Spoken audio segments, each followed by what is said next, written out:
Welcome to What is Black, a parenting podcast where we discuss issues important to raising healthy and thriving Black children and teens. I'm your host, Dr. Jacqueline Duget. So this is our last episode of season 4. It's been quite a season, and I've been so excited about all the guests that we've had a chance to speak with and learn from. In today's episode, I have a special interview with author Sophie Isabelle. We're going to talk about her upcoming YA novel, The Witchery. I had so much fun reading the novel and this conversation with Sophie. I can't wait to return for season 5 with some great new guests, topics, and so much more. So thank you so much for all your support during the season. And please subscribe to our newsletter so you can find out what we're working on while you're waiting for season 5. I will be busy finishing up our documentary, Reading in Black, a celebration of Black children's literature. So stay tuned for that. That you can stay tuned for by being a subscriber to our newsletter. And also finishing episodes, the season 4 Henry's Library, a children's podcast. And I'll also share some new podcast projects that we'll be working on that should be debuting this summer or later this year. So again, stay tuned. I'm always going to drop recommend signing up for our newsletter to stay up to date. But you can also follow us on social media at What is Black, WHATISBLK. We're on Twitter, Instagram, and Facebook. And I'd love to hear from you. And I can't wait to reconnect with you all soon.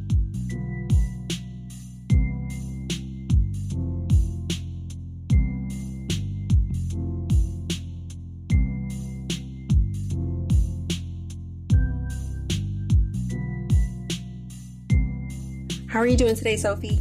I'm great. How are you doing, Jackie? I'm doing very well. And as before we started the interview, I definitely told you how much I enjoyed the book that we're going to talk about, your new book, upcoming book, The Witchery. So wanted to just get right into the conversation. Can you tell us a little bit about The Witchery in your own words? Yeah, of course. So The Witchery is my debut YA novel. It's a paranormal or a contemporary fantasy, depending on what label you want to put on it. It's also a horror, too. And it's about a world very much like ours. It takes place in present-day Florida. But witches exist, and everyone knows it. So it's not like a lot of paranormal books where the supernatural beings are in this secret society. In The Witchery, everyone knows witches exist. And our main characters go to a witch school in a town that is hexed. So it's surrounded by this kind of mysterious swamp. And every autumn, these monstrous wolves come out and attack people. So the whole thing is don't go into the swamp. Don't go near the swamp. And our characters, we have 4 witches and 2 mundanes or non-magical boys who are trying to break the hex once and for all.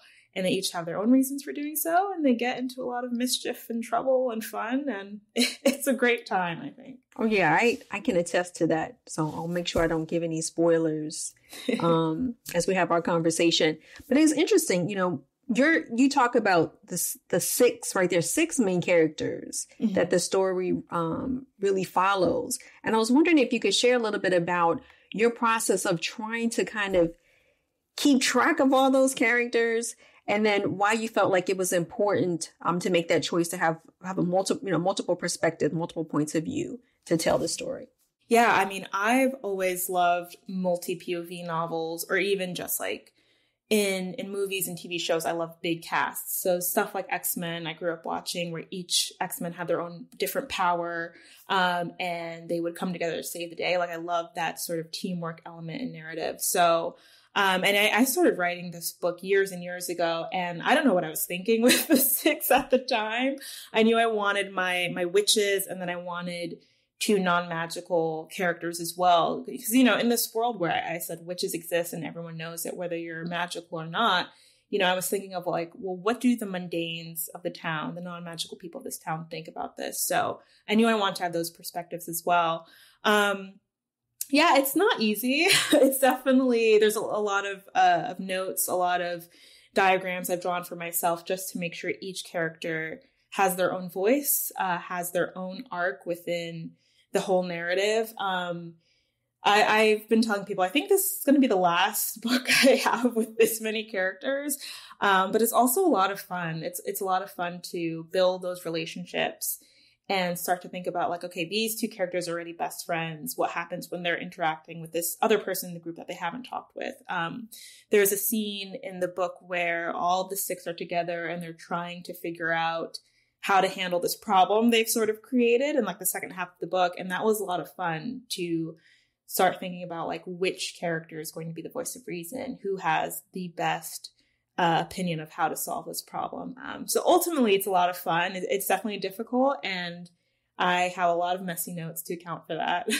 But I think you did such a great job, because I think, to be honest, there have been books in the past I've read that have multiple points of view, and it was hard for me to figure out, okay, which character's voice is this, until like a couple of chapters. I'm just thinking like the one story I read, I don't know if it was Gone Girl, one of those kind of books, right? Mm-hmm. Maybe it wasn't Gone Girl, but it was something similar, Girl on the Train or something like that. Where they flip back and forth. Yes. And it took me a while. But what I loved about your book is that even you have the voice, each chapter, has this unique voice.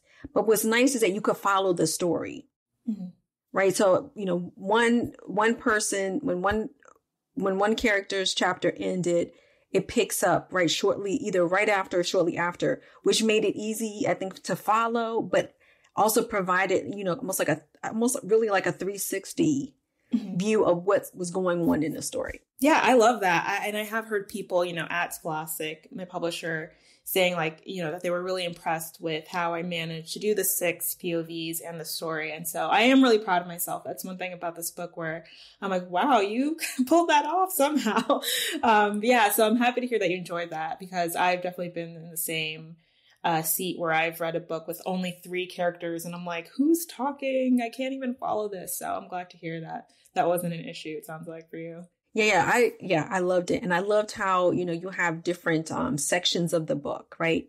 Mm-hmm. Which was good, because you could tell where one ended and one began, right? And it just amped up the mystery, as well as, the antics that they were going, the things that those teenagers were doing, mm-hmm. the characters were doing, which was great. Mm-hmm.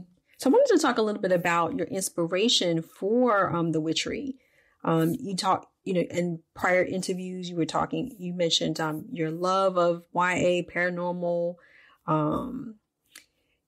X-Men. So I was and anime, right? So I just just curious, like how you were able to take your inspiration, right? And really, do you feel like you were able to use that inspiration in the book? And if you did, how did you bridge that, your childhood or early childhood to now present day to write the book? Yeah, I definitely have been influenced by the books that I was reading and the shows I watched growing up. But, I think you'll ask a lot of marginalized creators, writers, especially in kidlit and the YA space, about why they started to write. And they'll always mention, not seeing themselves potentially in the books they were reading growing up. And that's really no different for me, although I think it's mostly in that speculative realm. So the sci-fi and fantasy, I think, really was lacking in Black characters and Black authors for me growing up. Not so much on the realistic side. There was a bit more there, but I know for fantasy, it was like, you could see like the Black best friend character, but never front and center. So that was a big thing for me. The majority of the characters are Black, and being able to put them on this adventure was a lot of fun. So I think with respect to my influences, part of it was like, oh, I love paranormal stories. And another part of it was like, I want to read a paranormal story with like Black teens. So I'm going to write that. I think teen dynamics are important. So yeah, like X-Men, I mentioned some heist movies like Ocean's 11, where you have a ton of different characters, and like how the script would flesh out those characters in their own right before bringing them into the group was always really important. I ultimately just wanted to write a book that I enjoyed. One thing they don't tell you about publishing, traditional publishing at least, is you're going to read your book over and over and over and over and over and over again. And so I think if I was writing something that I hated, it would be a painful process. But, I wanted to have fun writing it and reading it. And I want, teens to have that fun as well. So now if you were to pick, this is a question I didn't prepare ahead of time, but if there's a character, I was just thinking about it, like if there was a character that if you had a choice, which one do you think would have been your best friend? And who do you think you would have wanted to be as a teenager or even now? That's a good question. It's funny, I've talked about this with like my editor before and like my agent and like, oh, I wish I was Iris. And Iris is kind of the prickly, like she's the necromancer of the group. So she does death magic and she's very kind of like goth and like into blood magic and all that stuff. But she's an intense girl. So maybe I think I would say I would want her to be my best friend because she would be like on it. She would be the one to like keep me going. And I love her style and her fashion. I think the one I most like, I think I'm a mixture of maybe like Talia and Trent. So Talia is this quiet green witch. She kind of keeps to herself. She's hiding this dark secret. And then we have on the opposite side, Trent, who's very bubbly and very friendly and is just like always down for a good time. And I think the two of them are kind of who I was more like as a teen, kind of quiet. But when I had my group of friends, I was the one kind of like, let's go do something fun, you know? But it's interesting. And I hope this isn't like too much of a giveaway. You know, you have the mundanes, right? But even the mundanes somehow are touched by witchcraft. Yes. So which I found was like interesting, right? And again, everyone knows about it, but I'm just thinking, I think in terms of like real life, right? You know, there are certain types of people that exist, but you may not necessarily come in contact with them, right? But in this world, it's like, you know about it, but you are of it, right? You can't, it's just a normal part of the existence for them, which I found really interesting. Yeah. And I was thinking about like, you know, if witches were real, what would society look like? What would schools look like? What would those witch schools look like? What would they learn? And how would the mundanes act? Because it's kind of scary to think, oh, this person's a witch. They have all this power. Like, what are they going to do with it? Should I not make them angry? Should I not, you know? And so with the mundanes, that's part of why I wanted to have those points of view. Because I did wonder a lot about like, how would they act in a real witchy world? So it was a lot of fun. And yes, both of the boys, they do have some connection to magic that they know about or that they learn about within the book. And it was a lot of fun to explore those dynamics as well. But it's interesting. I mean, you brought up a good point about the power that witches have in the story, right? In this world that you built. And sometimes I think about, you know, again, you also have a lot of intersectionality, right? Between the characters. As with anybody, right? There's multiple ways that we come into the world, how we identify. But this idea of power was really interesting for me in the sense that you would think in this world where witchcraft, practicing witches, right, have this power. In some ways, their power is ceded to the mundanes in a very interesting way. And it's almost, so to me, that was interesting as well, right? And I don't know if that was intentional on your part, but I was just thinking about it. It's like, you know, that was interesting. Yeah. And so this may not, probably can't go in the episode. I don't know how much I'm allowed to talk about the sequel, since it's not announced, but the next book does explore, particularly in like Jayla's point of view, like, why do we learn what we learn in witch schools? Why? And, you know, Jayla's kind of going down this path where she likes glory, she likes power, she wants to be loved. And that's something that the second book will get a bit deeper into.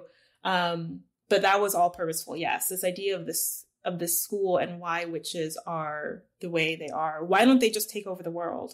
You know, if they're so powerful. And that's something that I'm kind of delving into in the second book. So to answer your question, yes, I did it on purpose. And a lot of that is the basis for the future book.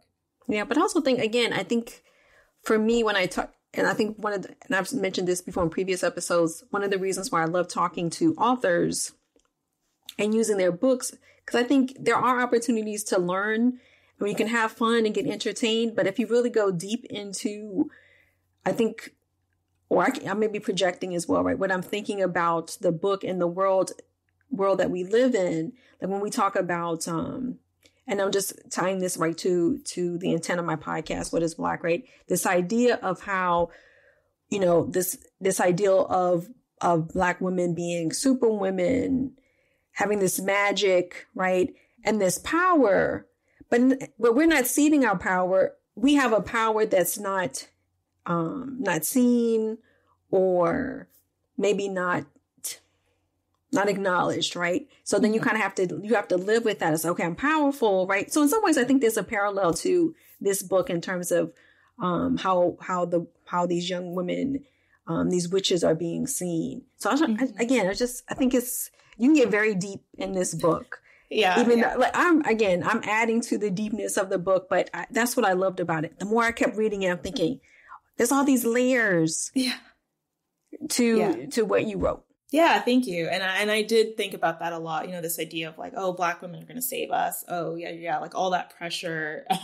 Almost, it feels dehumanizing too sometimes, depending on who it's coming from. Like, why do we have to be responsible for saving everyone? And, because 3 of those main characters, the main witches are Black, I was like, okay, am I creating a narrative now where it's like up to these 3 Black girls to save the town?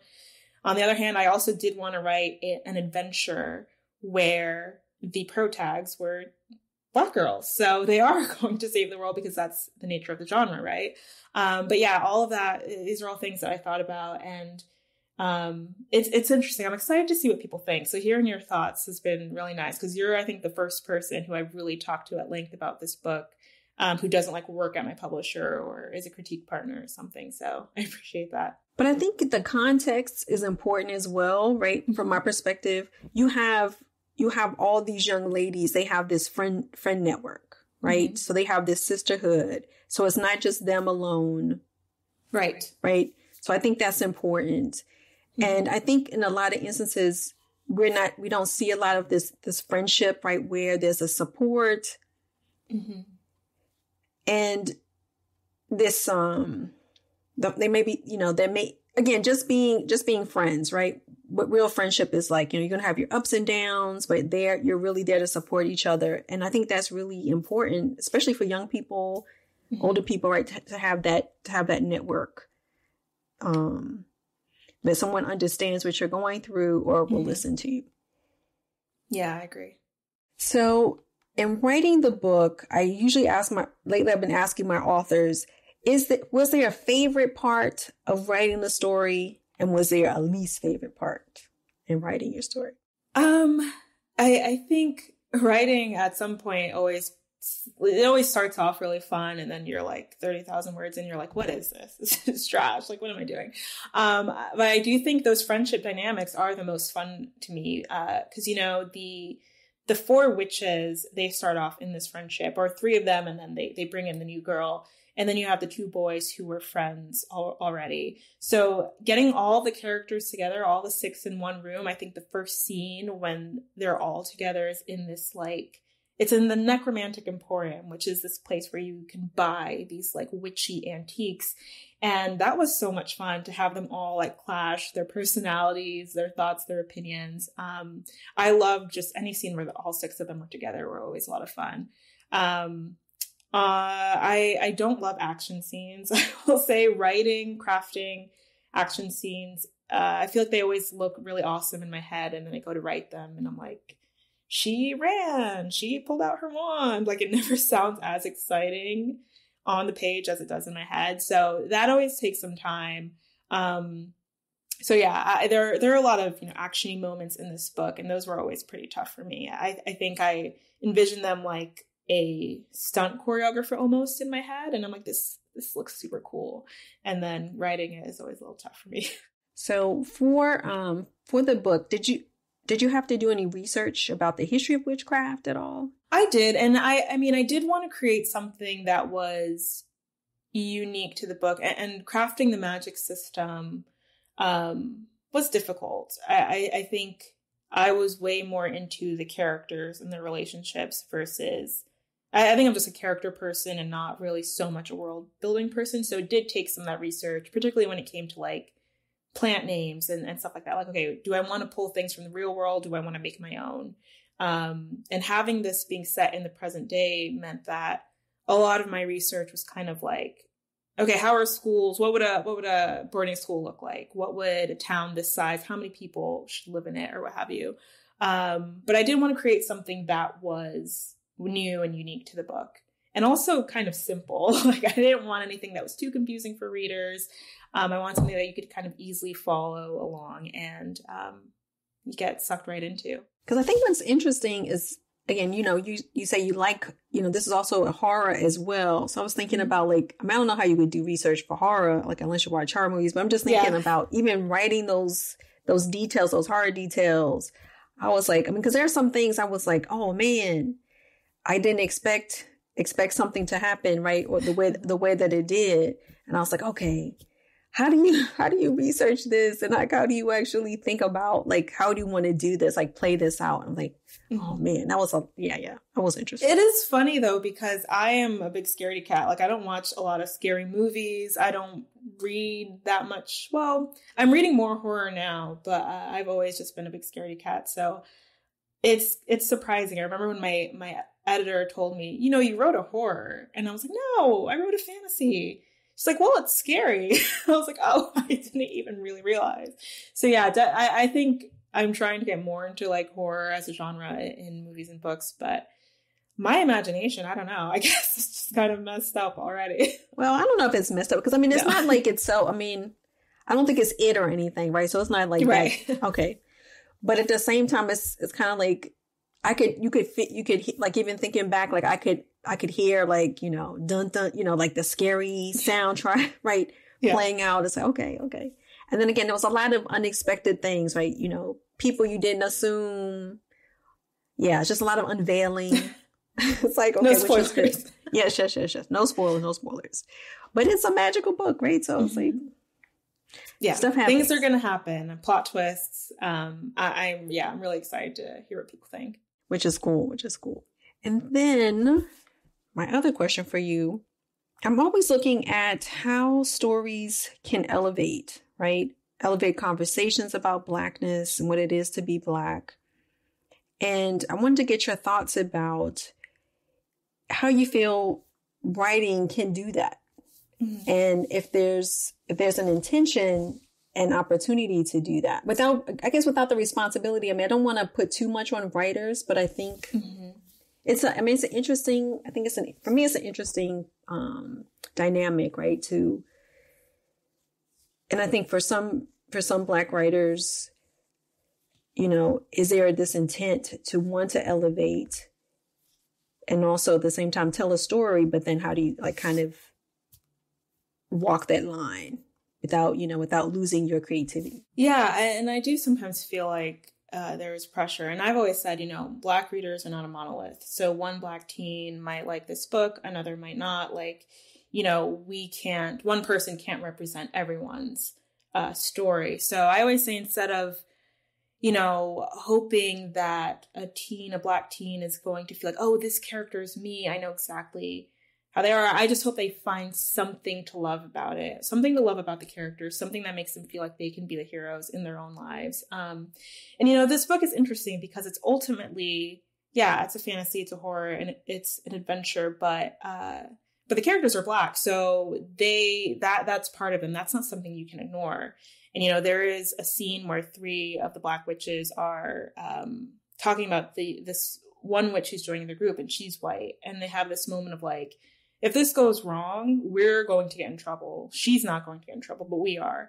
And I think it's just, little things like that, the reader can be like, yeah, like, I understand that. I see that. And I don't know. I think stories are so powerful.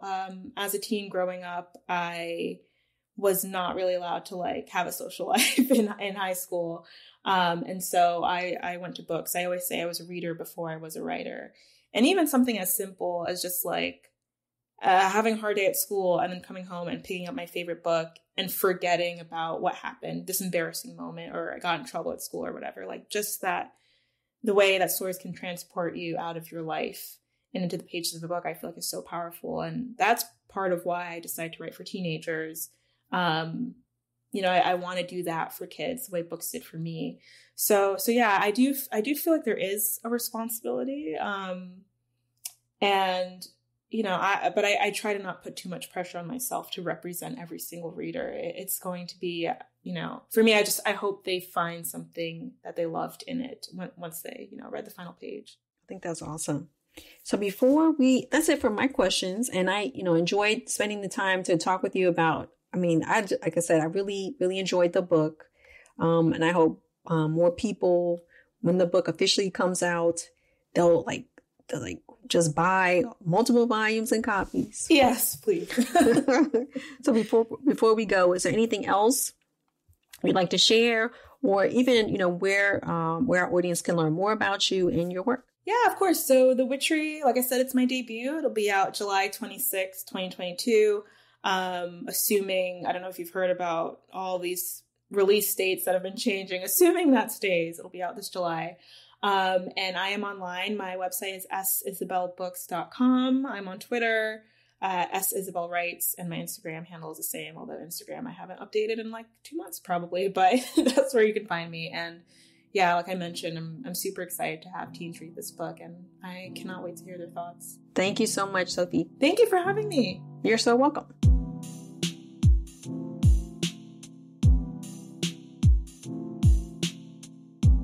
Thank you for listening, and thank you for our special guest today, Sophie Isabelle. Music and editing for this episode by Manny Simone. We want to grow our community, so please tell a friend about the podcast. And you can rate, review, and subscribe to the podcast wherever you listen to podcasts. I know this is our last episode for the season, but again, I want to say how appreciative I am for all your support. You're listening, you're sharing the podcast, you're rating and reviewing it so that people can learn about the podcast. So thank you, thank you, thank you. And I can't wait to talk with you all again in season 5.